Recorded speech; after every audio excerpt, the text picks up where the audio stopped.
Sejam bem-vindos a mais um Partículas de História Militar. Esse é o 15º PHM que nós fazemos aqui no Clube dos Generais.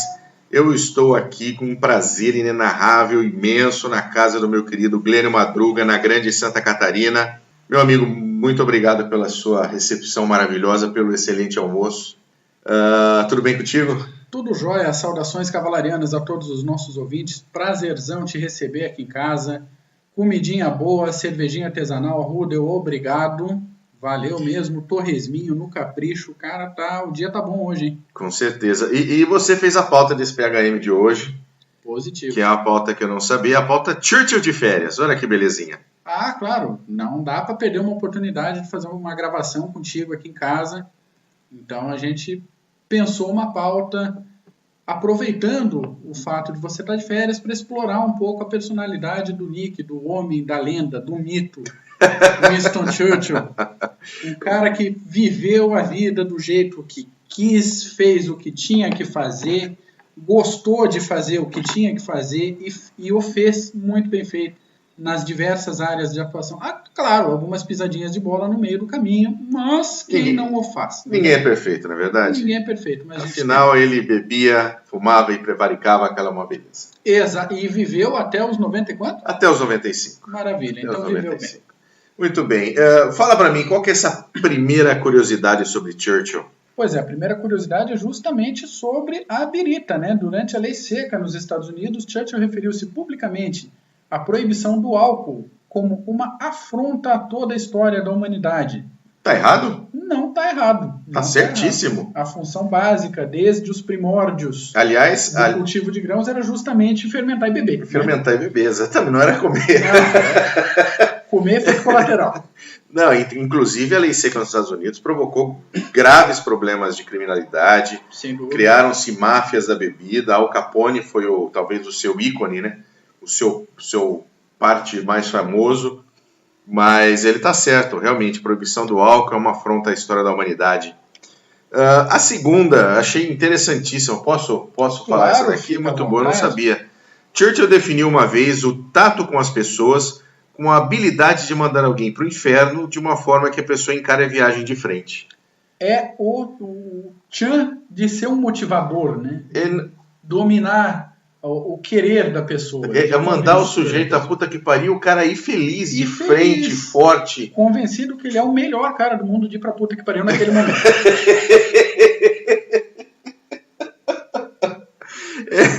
Exatamente. O terceiro eu achei fantástico também faz muita parte desse folclore que tem do Churchill com relação à bebida. Você pode nos presentear, por favor? Sem dúvida nenhuma. Após o Churchill ter sido avisado de que não poderia beber na presença de um rei saudita por causa das crenças religiosas desse rei, Churchill afirmou que, aspas, a minha religião prescreve como absoluto rito sagrado fumar charutos e beber álcool antes, depois e, se necessário, durante todas as refeições e nos intervalos entre elas. Cara, isso é uma maravilha. Não vem encher o saco, eu vou fumar. Eu respeito sua religião, respeite a minha. Respeite a minha prescreve isso. Acabou, ponto final, é isso mesmo. Vamos lá.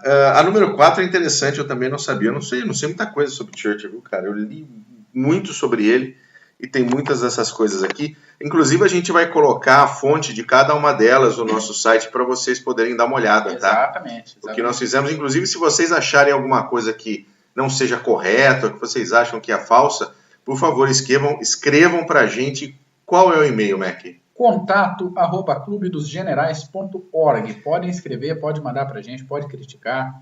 Ou então, estamos abertos. Vá no nosso Facebook, facebook.com/Clube dos Generais, na nossa fanpage, e desce o alho na gente mesmo, que não tem problema nenhum. Isso aí. A quarta é a seguinte: durante a ensurdecedora onda de aplausos que aconteceu após o discurso We Shall Fight on the Beaches, em 1940, Churchill comentou com um colega: e nós lutaremos contra eles com os fundos de garrafas quebradas, porque é quase tudo que temos. O que é uma verdade, porque aquele era o momento pós-resgate de Dunkirk, pós-operação Dínamo. O exército britânico tinha conseguido se salvar graças a uma série de pontos. Se você, por acaso, ainda não ouviu o Pod of War, onde a gente fala sobre Dunkirk, eu e Alexandre Bonfá do Série Maníacos, dá uma procuradinha tanto no nosso site, no nosso agregador, e também no site agregador do Série Maníacos, o Pod of War. Procura que a gente fala sobre todos esses pontos de Dunkirk. E voltaram os homens, mas não voltou material. Milhares e milhares e milhares de toneladas de material ficaram na França. Então, realmente, tudo que eles tinham eram fundos de garrafas quebradas, né? E muita vontade, né? E muita vontade, isso nunca faltou. Tanto até porque os Estados Unidos não estavam oficialmente em guerra ainda. Não. Então, ajudavam, mas não podiam ajudar com toda a máquina americana que viria depois. Então, é coragem, é vontade mesmo de derrubar o bigodinho. Vamos lá, número 5, Mac. O epitáfio de Churchill afirma que estou pronto para encontrar meu criador. Se ele está preparado para a grande honra de me encontrar, é outro problema. Pensa num cara com autoestima em dia. Pensa num cara convencido. Puta que eu pariu. Mas é o seguinte, isso não está no epitáfio do Churchill, não está lá no túmulo de Churchill, mas ele falou isso sim. Olha aí, levantamento de fonte errada. Durante os primeiros problemas de saúde mais graves que ele teve depois dos 90 anos, ele fez esse comentário com certeza. Como é que é esse negócio? Primeiros problemas de saúde após os 90 anos, cara? Era um cara legal, ele era um cara que ele não fazia exercícios, né? Uhum. Ele tomava champanhe todos os dias, uísque todos os dias, fumava charutos todos os dias, entre 5 e 8 charutos por dia. Pois é, porque eu li esses dias atrás também, agora não estou com a fonte, então não vou poder colocar nesse momento no site, mas assim que eu achar eu coloco, que durante a Segunda Guerra ele teve essa consciência de preocupação com a própria saúde e fez uma restrição a si mesmo de que ele não poderia fumar mais de 15 charutos por dia. Eu acho isso foi assim, como se diz, eu até perdi agora Já é uma restrição, né? Já uma grande restrição, mas é uma coisa que realmente nos inspira. Por exemplo, eu que preciso perder peso, eu não vou comer mais de 1 quilo de bacon por dia. Exatamente, já é uma meta. A número 6 é a seguinte, Winston Churchill cultivava diversos pequenos prazeres na vida, e um deles era assentar tijolos. Com suas próprias mãos, Winston levantou diversas paredes em sua casa em Chartwell. Isso é verdade, ele era inclusive membro do sindicato dos pedreiros na Inglaterra. Mas o Churchill, ele realmente fazia isso, ele era membro do sindicato dos pedreiros da Inglaterra, e ele dizia que isso era bom para a sua depressão. Olha só. Apesar de tudo, Churchill tinha a sua depressão que ele chamava de Black Dog, o cachorro negro. E assentar tijolos, construir paredes era um dos pontos que colocavam ela na situação. Ele era pintor também, né? Ele era pintor também. Ele foi pintor, inclusive, de muito talento. Obviamente não era nenhum grande mestre em pintura, mas as suas pinturas são sempre vendidas a dezenas ou centenas de milhares de libras quando são colocadas à venda. Maravilha. Muito bem, próximo, meu querido, número 7. O primeiro uso conhecido da sigla OMG, como referência a Oh My God, é em uma carta endereçada a Churchill. Interessante que no levantamento de fontes, você, caro Churchill, foi rastrear a carta, e a carta é datada do dia 9 de setembro de 1917.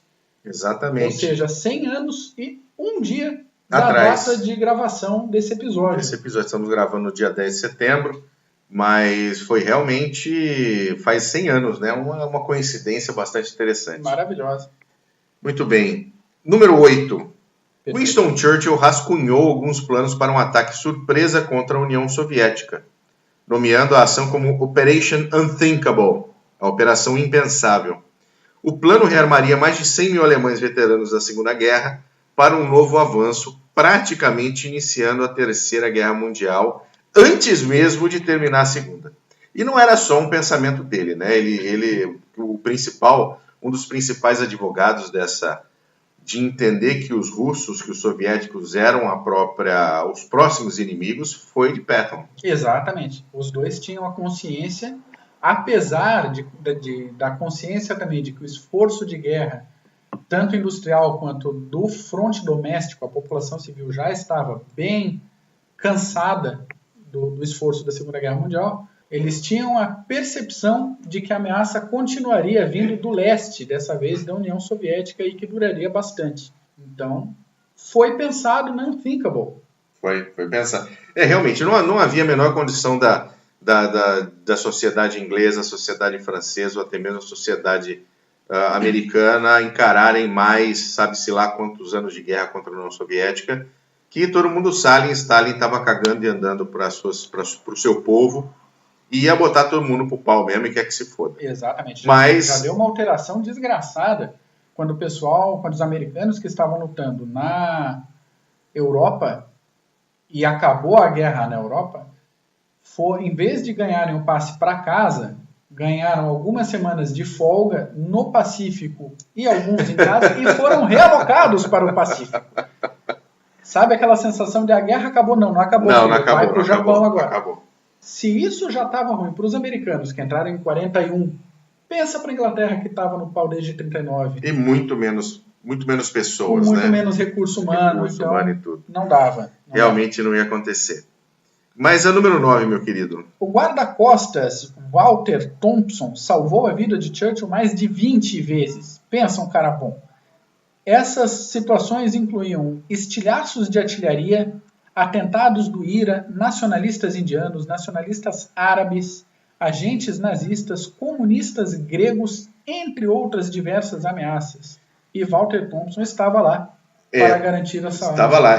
Churchill tinha só um segurança, era ele, o Thompson, que acompanhava ele em absolutamente todas as viagens durante a guerra e durante os seus momentos como primeiro-ministro. E realmente foi um ponto importante para que Churchill pudesse manter-se vivo nesse período, né? Porque você está em guerra, né? Pensa um cara displicente, era ele mesmo, ele que queria mais que tudo se pudesse. Então vamos lá agora, número 10, Lady Astor, a primeira mulher a ser eleita para o parlamento inglês, constantemente entrava em conflito verbal com Churchill. Churchill era um homem da época colonial, da época vitoriana, então não esperem que Churchill, se vocês forem estudar sobre ele, não esperem ninguém super aberto e progressista. Ele era um conservador que tinha suas visões de mundo com relação a mulheres, com relação ao próprio império. Então, para ele, uma mulher no parlamento era uma intrusa no banheiro, né? Afinal, só tinha um banheiro masculino na época. Exatamente. Mas eles tiveram várias interações interessantes, e uma delas, a Lady Astor disse que se Churchill fosse seu marido, ela envenenaria o seu chá. Exato. Ele respondeu, se eu fosse seu marido, eu beberia o chá. É digno. É digno, não é? É digno. Teve uma outra parte, teve uma outra onde ia haver um baile, né? No parlamento, e ela disse, Winston, por que você não vem sóbrio? Né? Ele falou, olha, posso vir sóbrio, inclusive, se eu quiser, amanhã estou sóbrio, mas você, feia, não tem o que fazer. Não tem jeito. Não tem jeito, não tem o que fazer. É mais ou menos isso, é uma piadinha antiga até, mas não se sabe se foi efetivamente com ele, ou se foi de um amigo dele, que era o Lord Beaverbrook. E lembremos dessa ressalva, Churchill era um homem de sua época, um homem forte de sua época, e a época de formação dele era anterior à década de 1940. Então, muito anterior. Ele já era grosso para 1940. Pegar o parâmetro de hoje em dia, um dedão destroncado, né, senhores? Ai, meu Deus. Vamos lá, número 11, meu querido. Winston Churchill, Theodore Roosevelt e a filha de Ronald Reagan afirmam ter visto o fantasma de Abraham Lincoln na Casa Branca. Olha, como Churchill tinha um consumo alcoólico deveras grande, eu acredito que ele viu de todo mundo, do Abraham Lincoln, George Washington, ele viu o fantasma de todo mundo na Casa Branca, certeza. Vamos lá, número 12. Durante a Segunda Guerra, Winston solicitou a construção de um habitáculo pressurizado para que pudesse voar, mantendo condições favoráveis à sua saúde. O habitáculo incluía sistema de comunicação e um sistema de circulação de ar para que pudesse fumar confortavelmente. Eu dei uma lida na fonte, parece ser uma fonte confiável, inclusive dei mais uma olhada em algumas outras coisas, mas eu não tenho certeza se ele chegou a usar esse habitáculo. Tá? Olha só. Eu não tenho certeza se ele chegou a usar esse habitáculo. Até mesmo você tem que adaptar isso num avião, esse avião precisa... colocar no outro, quanto mais peso num avião, mais combustível ele gasta. Sem dúvida então, eu não sei se ele chegou a usar, mas que Pediu. Que pediu e foi feito, isso com certeza. Próximo, meu querido. Falando em viagens, quando ele viajava pelo mar, Churchill tinha à disposição um bote armado com uma metralhadora para que, segundo ele pudesse resistir a ser capturado a qualquer custo. Isso faz todo sentido se você conhece a história do Churchill antes da guerra, antes da Primeira Guerra até mesmo. O Churchill se envolveu como correspondente de guerra em vários conflitos na África, no Caribe, no Oriente. Nós vamos falar um pouquinho aqui, inclusive, sobre um fato da Guerra dos Boeres. Então, isso faz todo sentido, ele querer se defender, aliás, ele querer não ser capturado e levar o máximo de gente possível com ele numa situação como essa. Pois é, pega o parâmetro do lado contrário. Imaginou os aliados capturando Adolfo no meio da Segunda Guerra Mundial? Olha que maravilha. Como é que faz? Como é que segue a guerra? Bota a arminha no chão, bota as mãozinhas atrás da cabeça e acabou o jogo, galera. Acabou o jogo. Pois muito bem.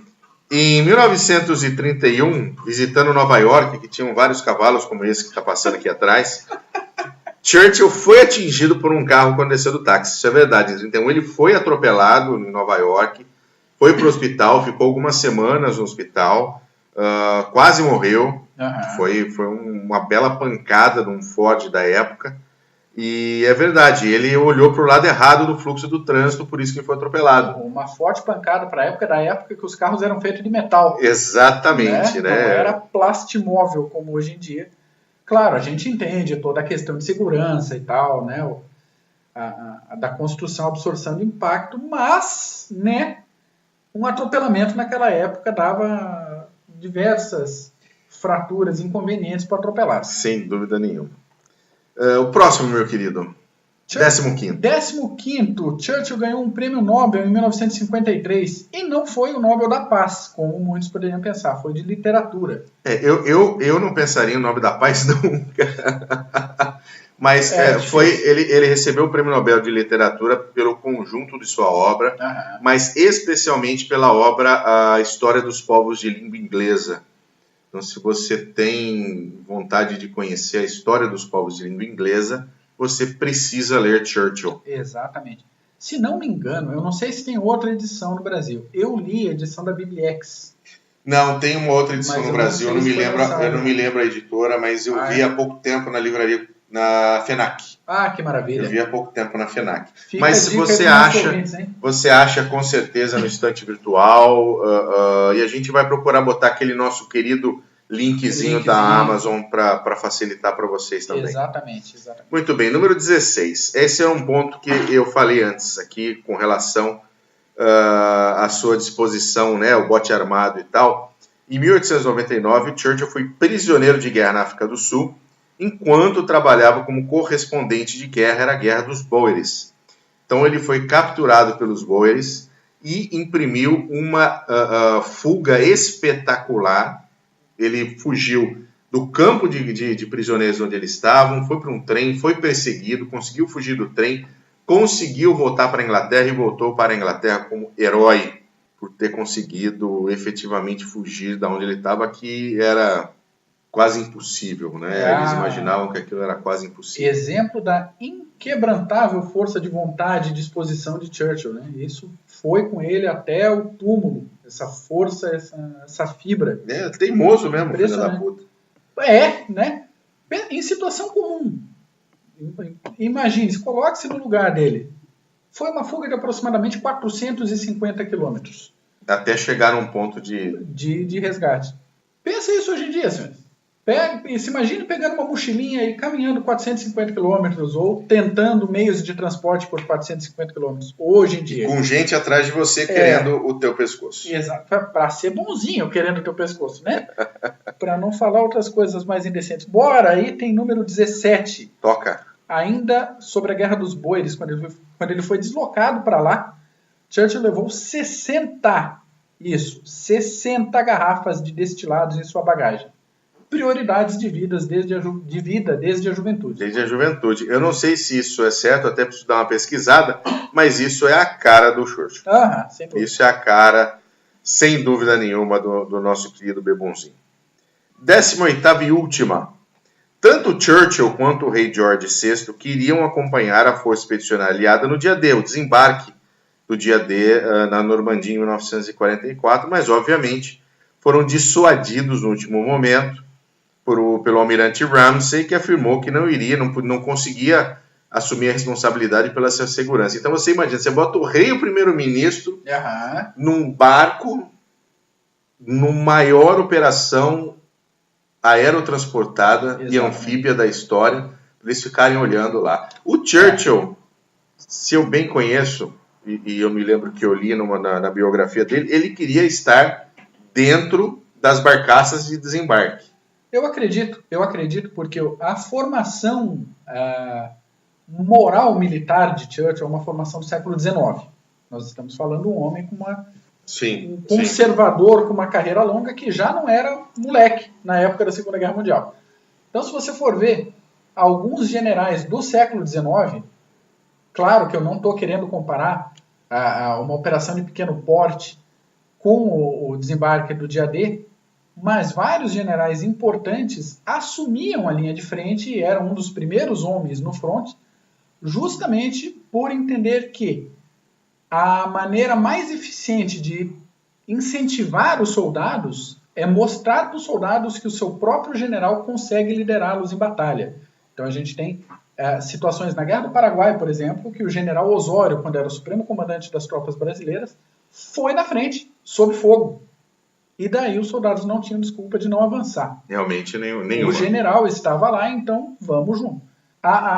O meu pensamento, o que pode ter passado pela cabeça do Churchill é isso. Além do maior espetáculo militar da história recente, eu quero estar lá para ver, né? Eu quero estar lá para ver. E se eu estou lá, todo mundo vai com toda a força que pode estar no momento. E tem um outro ponto também, a gente não colocou aqui, mas um assunto leva a outro. Depois do desastre de Galípoli, em 1915, quando Churchill foi deposto do seu posto de ministro, ao invés de pedir a transferência para algum lugar seguro, ele foi comandar um batalhão na Europa Central, em combate na linha de frente. Então fazia parte dele essa questão de eu quero estar exatamente onde a ação está. Se eu não posso gerenciar a ação de uma maneira estratégica, eu quero estar vendo a ação acontecer de verdade. É isso aí. Muito bem, senhores. Muito obrigado. Mais um PHM foi muito feito. Meu querido Glênio Madruga, obrigado novamente. Eu que agradeço. Prazerzaço te ter em mais um PHM e aqui em casa hoje. Maravilha. Valeu, gente. Um abraço. Tchau. Valeu.